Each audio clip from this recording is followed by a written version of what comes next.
Bonjour, nous allons parler aujourd'hui de la perte de poids. Pour perdre du poids, il faut d'abord le vouloir, en avoir la volonté inscrite dans son esprit, que ce soit pour sa santé ou pour l'image de soi. Faire un régime, c'est très facile, j'en ai fait au moins 100. Perdre du poids, c'est réalisable, ne pas en reprendre, c'est beaucoup plus difficile. Je vais vous donner ici des principes de base. Dans la nature, il n'y a pas d'aliments qui contiennent à la fois des sucres rapides, des glucides et des lipides. Les sucres, on les retrouve essentiellement dans les fruits. Les graisses, les lipides, on les retrouve dans les oléagineux, sans préjudice des graisses animales.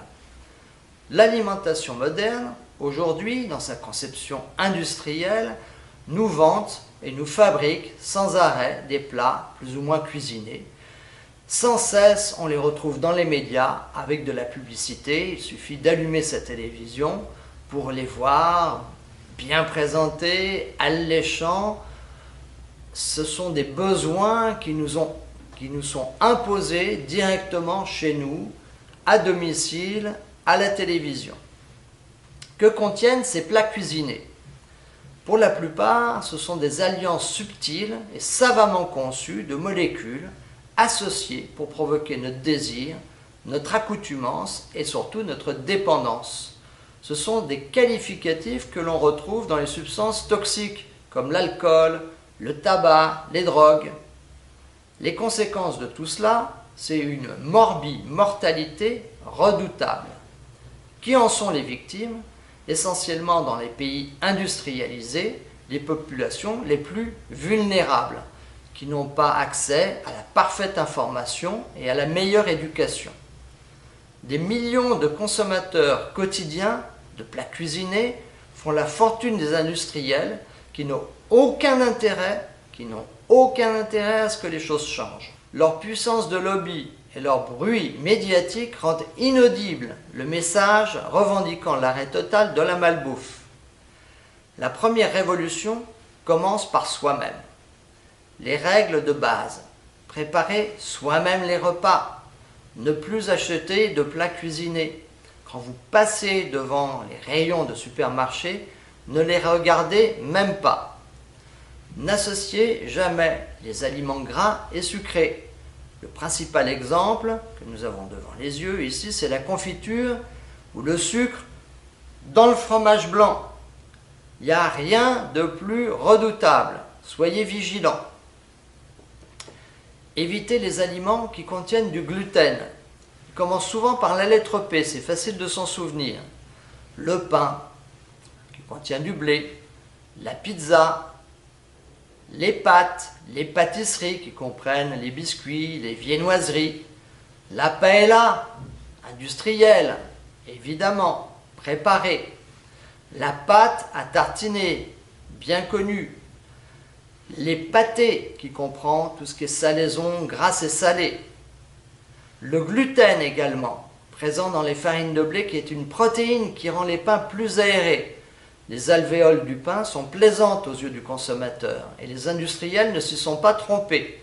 Ils ont sélectionné les blés qui contiennent le plus de gluten, 13%, si possible à chaîne longue, pour servir leurs intérêts au détriment de ceux de nos intestins et de notre organisme.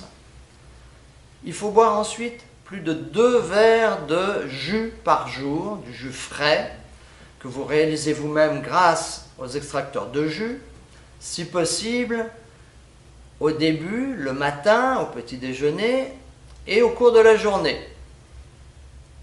Ne pas hésiter à varier les aliments que vous mélangez, que vous utilisez dans les jus. Ça va vous donner plus de plaisir et surtout ça va éviter la lassitude et qui aboutit nécessairement à l'échec. Vous allez ainsi retrouver très facilement un bien-être intestinal et la forme. Un autre élément de base, c'est d'éliminer le lait de vache de votre alimentation qui acidifie le corps et provoque des intolérances digestives, surtout des douleurs articulaires chroniques, on n'y pense pas, des céphalées, des troubles du sommeil et de l'asthénie.